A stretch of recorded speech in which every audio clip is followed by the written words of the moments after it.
Welcome children. आज की worksheet number 72 आनुवांशिकता एवं जैव विकास।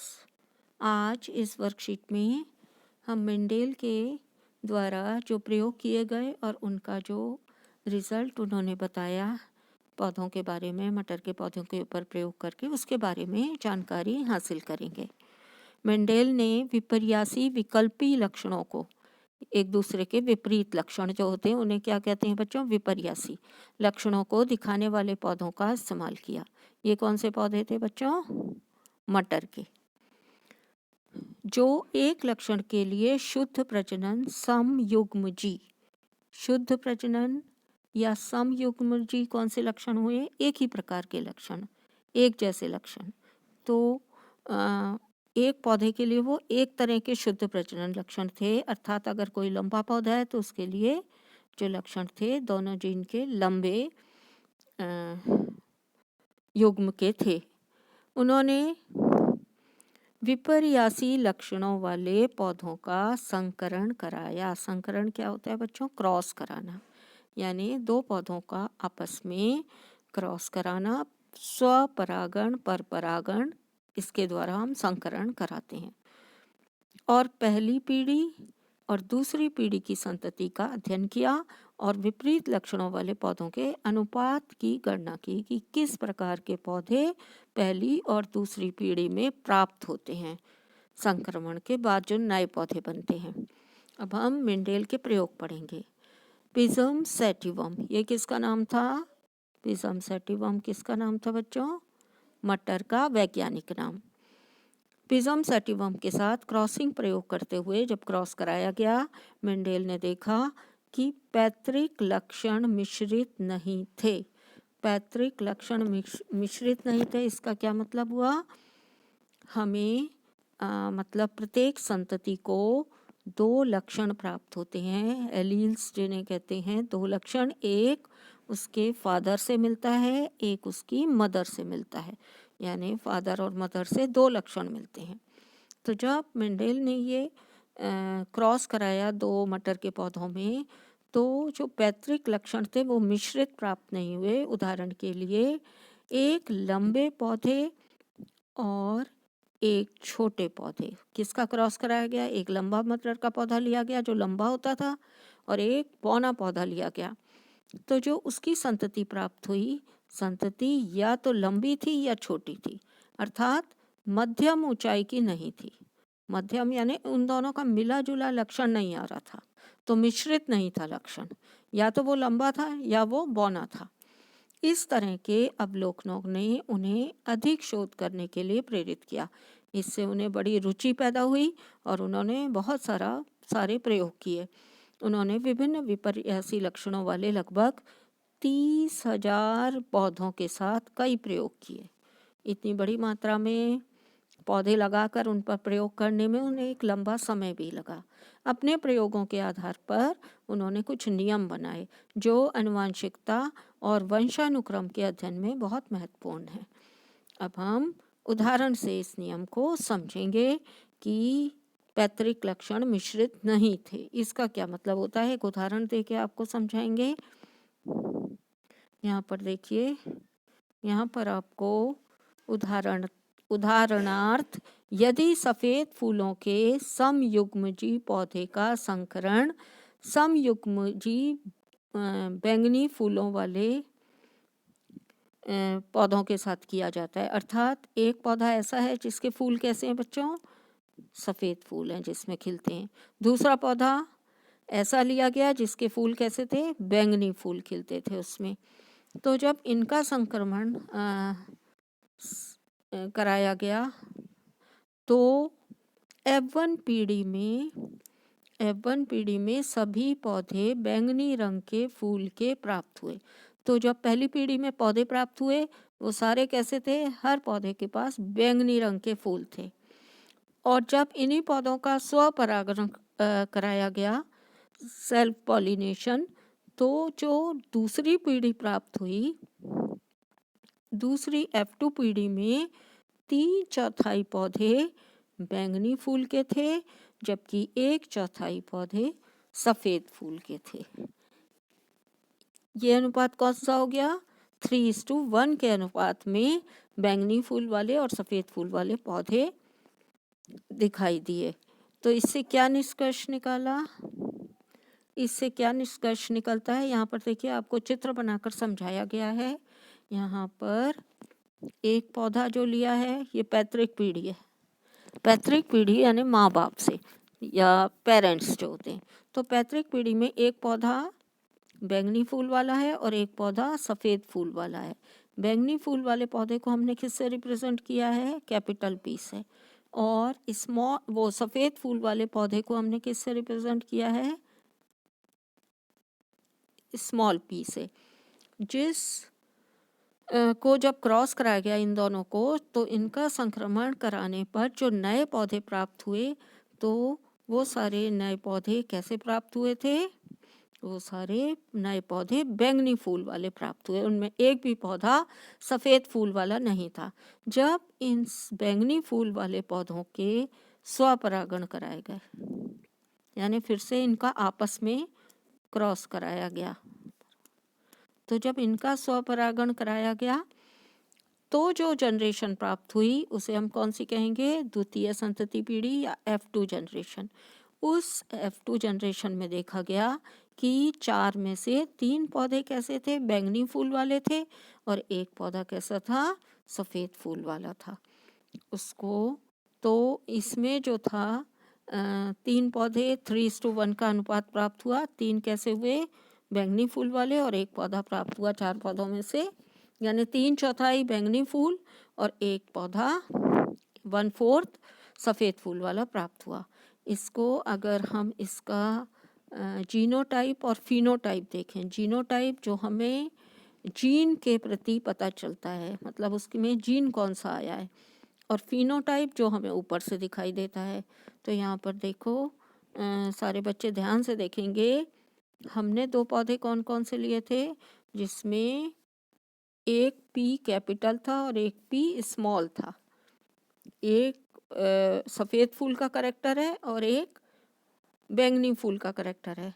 तो ये जो हमने लिया है, ये इसका कैपिटल पी है और ये स्मॉल पी है। इसी तरह यहाँ पर क्या है? ये कैपिटल पी है, स्मॉल पी है। तो जो अब हमने इसका क्रॉस करके जो हमारे पास रिजल्ट आया, वो कैसा आया? 3:1 का 3 पौधों का जो रंग था, फूलों का रंग, वो बैंगनी था, जबकि एक पौधे के फूलों का रंग सफ़ेद था। तो जो हमें दिखाई दे रहा था वो 3:1 दिखाई दे रहा था, मगर अगर हम इसकी जीन देखें तो कैसे थी? ये दोनों कैपिटल हैं, एक इस तरह की थी, एक कैपिटल एक स्मॉल थी, तो 2 एक जैसी थी, और लास्ट वाली दोनों स्मॉल है तो एक इस तरह। तो इनका रेशो कितना था बच्चों? 1:2:1। ये रेशो जीनोटाइप था, जीन का रेशो प्राप्त हुआ। ऊपर से कैसे दिखाई दे रहे थे? ये 3:1 की रेशो में। अब हम प्रभुत्व का नियम पढ़ेंगे, जिसे हम लॉ ऑफ डोमिनेंस कहते हैं, प्रभाविकता का नियम। मेंडेल के प्रभुत्व के नियम के अनुसार एक विषम युग्म क्या होता है बच्चों? विषम युग्म जी जिनमें दोनों जो 2 लक्षण हैं वो अलग अलग हों, तो हम उसे कहते हैं विषम युग्म जी। यानी एक लक्षण फादर का और एक लक्षण मदर वाला। तो विषम युग्म जी में जब एक जोड़ी मौजूद 2 लक्षण या लक्षणों को क्या कहते हैं? एलील। लक्षण अलग अलग होते हैं, यानी कि एक प्रभावी होता है और दूसरा अप्रभावी होता है, तो ऐसे युग्म को हम कहते हैं विषम युग्म जी। एक लक्षण दूसरे लक्षण का अभिव्यक्त को छिपा देगी। तो इसमें क्या होता है? एक लक्षण दूसरे लक्षण की अभिव्यक्ति को छिपा देता है, अर्थात इनमें से कोई एक लक्षण आपको अगली संतति में दिखाई देगा और दूसरा कैसा होगा? छुपा हुआ होगा।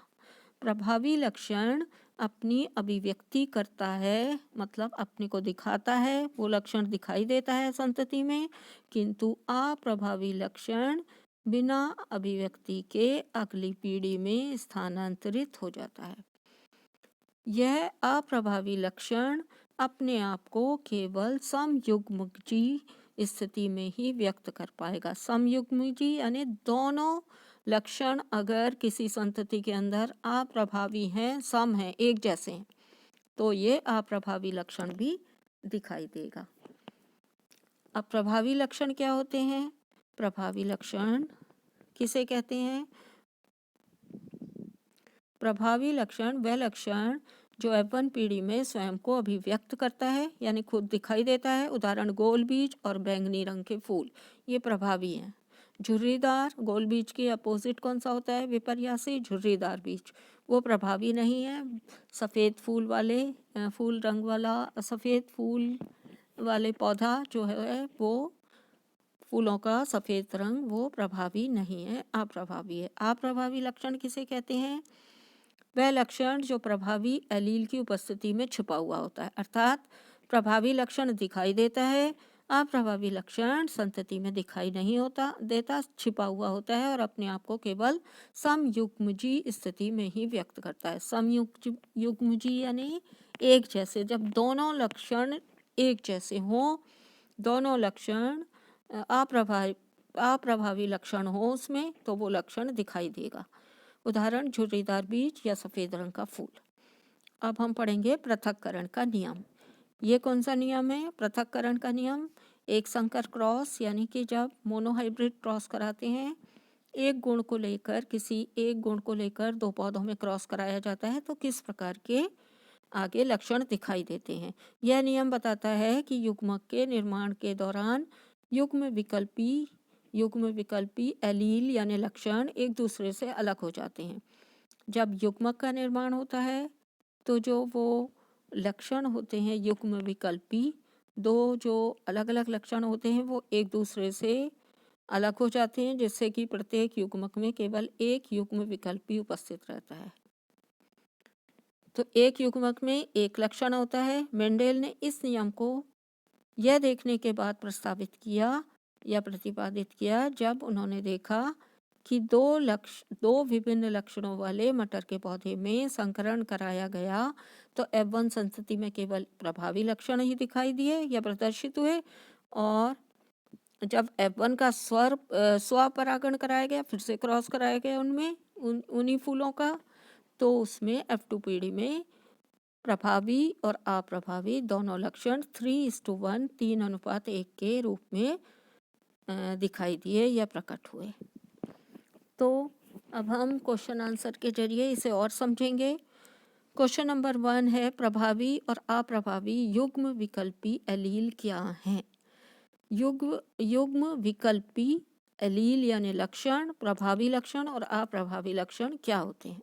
तो इसका आंसर बच्चों यहाँ पर आपको आपकी वर्कशीट में लिखा गया है, यहाँ से देखकर अब ये आंसर आप लिख सकते हैं। प्रभावी लक्षण और अप्रभावी लक्षण। प्रभावी लक्षण क्या है और अप्रभावी लक्षण क्या है? वह लक्षण जो F1 पीढ़ी में स्वयं को अभिव्यक्त करता है। उदाहरण गोल बीज या बैंगनी रंग के फूल।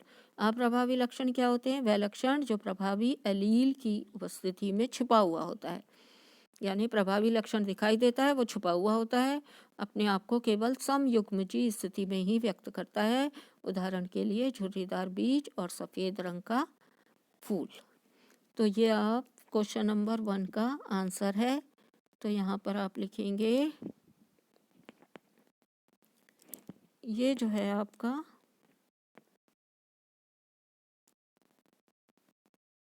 आंसर 1। क्वेश्चन नंबर 2 में आपको पूछा गया है, क्वेश्चन नंबर 2 आपसे पूछा गया है, पृथक्करण के नियम को दर्शाने वाले एक संकर क्रॉस को एक रेखा चित्र के द्वारा दिखाइए। फ्लो डायग्राम बनाना है आपको। ये जो फूलों का आपको फूल बनाकर दिखाए गए हैं, इसका आपको फ्लो डायग्राम बनाना है बच्चों। तो क्वेश्चन नंबर 2 में आपको क्या बनाना है? एक फ्लो डायग्राम बनाना है। यहाँ पर देखिए, ये आपका फ्लो डायग्राम इस तरह बनेगा। कैसे? यहाँ पर एक पौधा बैंगनी फूल वाला लिया गया है, जिसको हम रिप्रेजेंट कर रहे हैं कैपिटल पी और कैपिटल पी से, यानी कि दो जो इसमें लक्षण आए हुए हैं एलील हैं वो दोनों कैपिटल पी हैं, यानी कि दोनों प्रभावी हैं। और दूसरा पौधा हमने सफ़ेद फूल का लिया जिसके लक्षणों को हम किससे प्रदर्शित कर रहे हैं, स्मॉल पी से। जब इन दोनों में संक्रमण कराया गया, क्रॉस कराया गया, तो क्रॉस कराने के बाद इन दोनों गुणों का बंटवारा कैसे होगा ये जानने के लिए हमें टेबल बनानी होती है बच्चों, या हम सीधा क्रॉस करा सकते हैं। एक बार ये इससे क्रॉस करेगा, इसके साथ मिलके बनाएगा, फिर ये इसके साथ मिलेगा, फिर ये वाला पी इस वाले पी के साथ मिलके बनाएगा, और ये वाला पी इस वाले पी के साथ। तो इसके लिए हम ये बॉक्स बना लेते हैं। बॉक्स में हमने कितने खाने बनाए हैं, ये बॉक्स बनाना होता है आपको। बॉक्स में अगर हम एक गुण लेते हैं, एक विपर्यासी लक्षण लेते हैं, तो हम 4 खाने बना लेते हैं बॉक्स में। और यहाँ पर हमारे पास कौन कौन से दो वो हैं, युग्म हैं। एक कैपिटल पी है, इसका भी कैपिटल पी है, और यहाँ जो सफ़ेद फूल वाला है इसमें स्मॉल पी है दोनों, तो हम यहाँ पर क्या लिख लेते हैं, स्मॉल पी। अब इन खानों को भरने का रूल है बच्चों।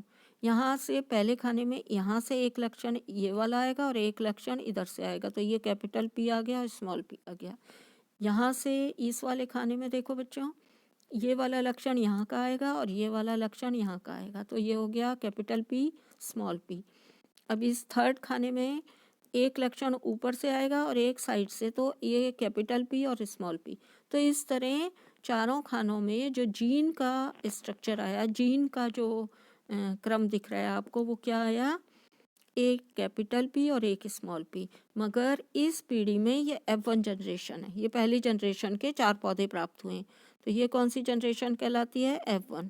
तो F1 में सारे बैंगनी फूल प्राप्त हुए, सारे ऐसे पौधे प्राप्त हुए जिनके पास बैंगनी फूल थे, क्योंकि सब में पी जो था ये वाला प्रभावी है और ये वाला छुपा हुआ है।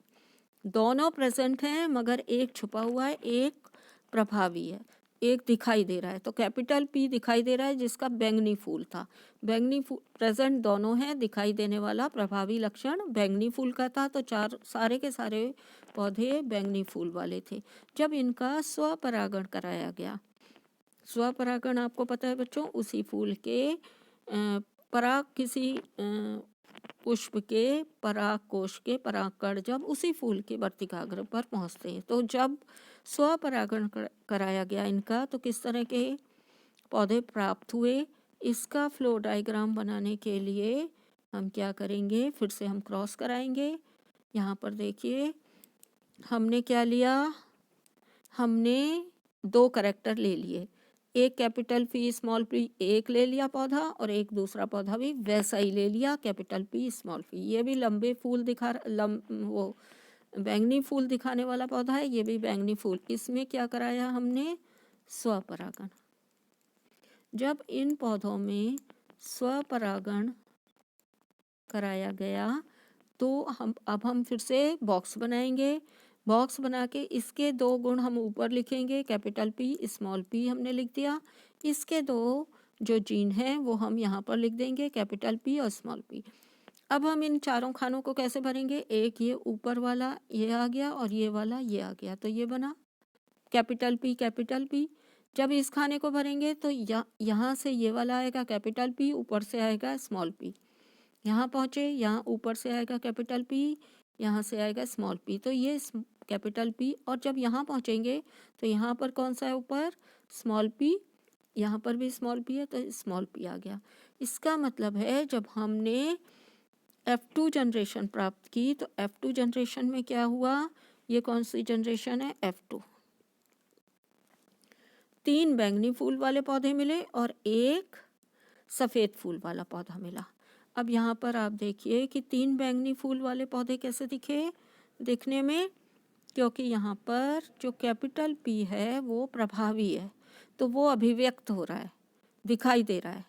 यहाँ पर दोनों समयुग्म है, ये विषम युग्म है, क्योंकि एक कैपिटल पी है एक स्मॉल, ये विषम युग्म है। मगर ये पौधा कौन से फूल वाला है, बैंगनी फूल वाला, बैंगनी फूल दिखाई दे रहा है। तो यहाँ पर ये वाला जो है सफ़ेद फूल वाले पौधे में जीन तो प्रेजेंट है मगर वो क्या हुआ है, छुपा हुआ है। यहाँ पर भी पौधा कौन सा दिखाई दे रहा है, बैंगनी फूल वाला, दोनों तरह के जीन प्रेजेंट हैं, मगर एक छुपा हुआ है, एक अभिव्यक्त हो रहा है, एक दिखाई दे रहा है। ये कैसा है? ये समयुग्मजी है। समयुग्मजी दोनों एक से जीन है। यहाँ पर दोनों एक से मतलब यहाँ से कौन सा आया है? स्मॉल पी, और यहाँ से भी, तो ये दोनों एक से स्मॉल पी स्मॉल पी। तो यहाँ पर क्या दिखाई देगा समयुग्मजी में? सफ़ेद फूल वाला पौधा, क्योंकि ये समयुग्म जी है। तो समयुग्मक होने के कारण एक से युग्मक दोनों ही अप्रभावी के गुण वाले जीन प्रेजेंट हैं, इसलिए ये वाला पौधा कैसा दिखाई देगा? अप्रभावी लक्षण वाला, जो यहाँ पर है सफ़ेद फूल। तो देखने के लिए जो हमें दिखाई दे रहा है, जिसको हम क्या कहते हैं? फिनोटाइप। फिनोटाइप रेशो कितना आएगा? 3:1, और जबकि जीनोटाइप जो रेशो आएगा 1:2:1 आएगा जीन का रेशो। ये दो एक से हैं, एक ये वाला एक सा है, ये वाला, और एक ये वाला जीन। तो दो ये हैं, एक दोनों पी हैं, समयुग्मजी है, और ये भी दोनों स्मॉल पी हैं। वहाँ पर क्या है? दोनों स्मॉल पी होने से ये एक है। तो 1:2:1 आएगा जीनोटाइप, जबकि दिखाई देगा हमें 3:1, 3 बैंगनी फूल वाले पौधे, एक सफ़ेद फूल वाला पौधा। और जीन इसका कैसा है? एक का अलग है, दो के एक से और एक से है। ये है क्वेश्चन नंबर 2 का आपका आंसर। नेक्स्ट क्वेश्चन है आपका क्वेश्चन नंबर 3। विषम युग्मजी की परिभाषा लिखिए। ये विषम युग्मजी की परिभाषा क्या होती है? विषम यानी अलग अलग प्रकार के जो एलील या लक्षण प्रेजेंट होते हैं उसे हम कहते हैं विषम युग्मजी। तो इसका आंसर यहाँ पर आपका लिखा हुआ है। ये है आपका आंसर 3। ये यहाँ पर देखिए, ये एक ब्रैकेट बना हुआ है। एक विषम युग्मजी में जब दो जोड़ी में मौजूद होता है, तो लक्षण जो हैं, दो लक्षण या एलील एक दूसरे से अलग अलग होते हैं, यानी एक प्रभावी होता है और दूसरा अप्रभावी होता है। ऐसे जोड़े को हम क्या कहते हैं? विषम युग्मजी। तो यहाँ से आप देख के विषम युग्मजी की परिभाषा लिख सकते हैं। Question number 4। क्वेश्चन नंबर 4 में आपसे पूछा गया है, एक लक्षण वंशानुगत तो हो सकता है लेकिन व्यक्त नहीं। यानी कि एक वंशानुगत हो सकता है, यानी कि एक पीढ़ी से दूसरी पीढ़ी में जा सकता है, मगर व्यक्त नहीं होता है, यानी कि दिखाई नहीं दे सकता। इस कथन की आपको उदाहरण देकर पुष्टि करनी है। तो ये क्या कथन है कि एक लक्षण वंशानुगत तो हो सकता है लेकिन व्यक्त नहीं, दिखाई नहीं देता। ये यहाँ पर आपको साफ साफ लिखा हुआ है। यहाँ से आपको आंसर लिख देना है।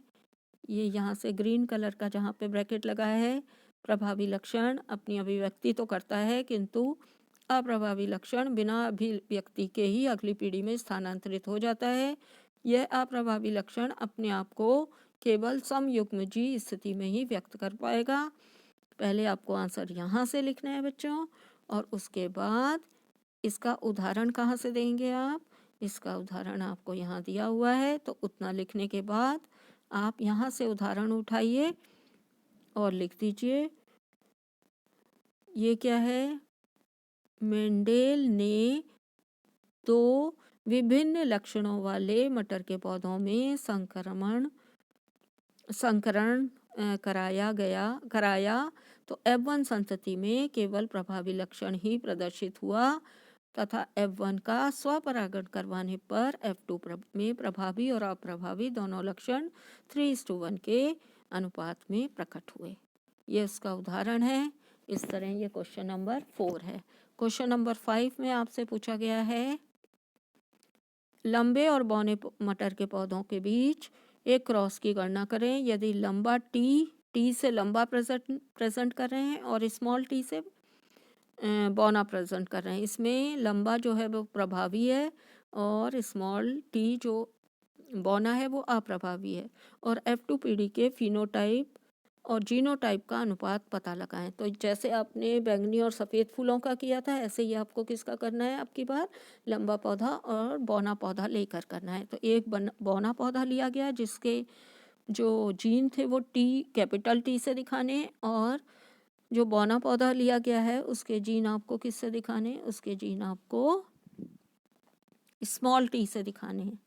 तो यहाँ पर ये रहा आपका लंबा पौधा, ये है लंबा पौधा और ये है बौना पौधा। इसको हमें कैपिटल टी से दिखाना है और यहाँ पर दोनों जीन इसके कैसे हैं बौने पौधे के, अप्रभावी, और ये क्या है, प्रभावी।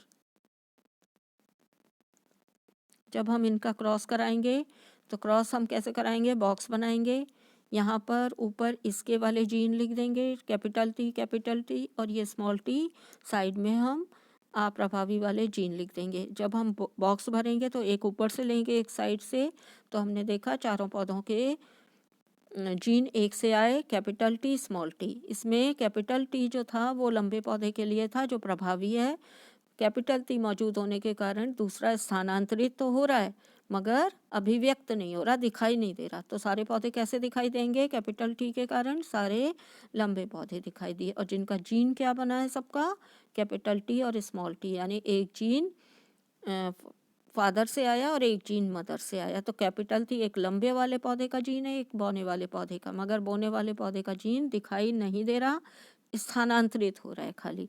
जब इनका आपस में स्वपरागण कराया गया टी और टी को लेकर, अब जीन क्या है हमारे पास, कैपिटल टी और स्मॉल टी। तो जब कैपिटल टी और स्मॉल टी का स्वपरागण कराया गया, ये स्वपरागण कराया गया है, तो हम क्या करेंगे, फिर से बॉक्स बनाएंगे। इससे हम बहुत क्लैरिटी से लंबे और बौने या लक्षणों के का अनुपात का पता लगा सकते हैं। तो इस तरह बॉक्स बनाइए बच्चों। यहाँ पर दो लक्षण हमारे पास कैपिटल टी स्मॉल टी है, यहाँ पर भी कैपिटल टी स्मॉल टी है। तो यहाँ ऊपर हमने इस वाले पौधे के लक्षण लिखे capital T small T, side में हमने इस वाले पौधे के लक्षण लिखे कैपिटल टी स्मॉल टी। अब हमने क्रॉस कराना शुरू किया, यहाँ से एक यहाँ ट्रांसफ़र होगा, यहाँ ट्रांसफ़र होगा, कैपिटल टी। यहाँ पर जब इस बॉक्स को भरेंगे हम बच्चों, तो यहाँ से एक आएगा और एक ऊपर से आएगा। तो कैपिटल टी स्मॉल टी, इस वाले में पहुँचेंगे तो ये वाला ऊपर से आएगा और ये वाला यहाँ साइड से आएगा। तो यहाँ कैपिटल टी स्मॉल टी, और जब इसमें पहुँचेंगे तो एक ऊपर से यहाँ से आएगा, एक साइड वाला इधर से आएगा। तो जब ये ऊपर से आएगा स्मॉल टी और यहाँ से भी ऊपर से आएगा, तो ये यहाँ से साइड से आएगा तो स्मॉल टी। तो क्या हमारे पास आ गया रेशो, क्योंकि यहाँ पर कैपिटल टी है, यहाँ भी कैपिटल टी है और यहाँ भी कैपिटल टी है। तो तीन पौधे कैसे आए हमारे पास, कैपिटल टी। तो यहाँ पर कैपिटल टी अगर प्रेजेंट है तो बौना पौधा कैसा दिखाई देगा, लंबा। तो तीन पौधे लंबे और एक पौधा कैसा आया, बौना। तो तीन पौधे लंबे मिले हमें, एक पौधा बौना मिला। अब इनका जीनोटाइप और फिनोटाइप लिखेंगे। फिनोटाइप जो हमें दिखाई दे रहा है, जीनोटाइप जो उनके अंदर जीन प्रेजेंट है। तो फिनोटाइप जब हम लिखेंगे तो कैसे लिखेंगे, फिनोटाइप 3:1, तीन पौधे लंबे एक पौधा बौना। और जब इनका जीन शो करेंगे, जीनोटाइप दिखाएंगे, तो जीन कैसा है, एक बिल्कुल समयुग्मजी है, ये भी समयुग्मजी है, ये विषम युग्मजी है, ये भी विषम है, क्योंकि अलग अलग जीन है। तो एक समयुग्मजी, दोनों लंबे वाला, दो एक जैसे हैं मगर लंबा प्रभावी है, तो लंबे पौधे दो, मगर इनका जीन कैसा है, कैपिटल टी स्मॉल टी। और एक जो जीन है आपका वो दोनों अप्रभावी वाले लक्षण है इसमें, तो दोनों स्मॉल टी हैं और समयुग्मजी कहलाएगा ये यहाँ पर दृश्य हो रहा है अनुपात में, इनका 1:2:1 आएगा। मगर जब हमें पौधों को फिनोटाइप हमें जो दिखाई दे रहे हैं वो कैसे, तीन लंबे पौधे दिखाई देंगे और एक पौधा बौना दिखाई देगा, बौने वाला पौधा दिखाई देगा जो अप्रभावी लक्षण है। तो ये थे आपके question answer. Thanks for watching.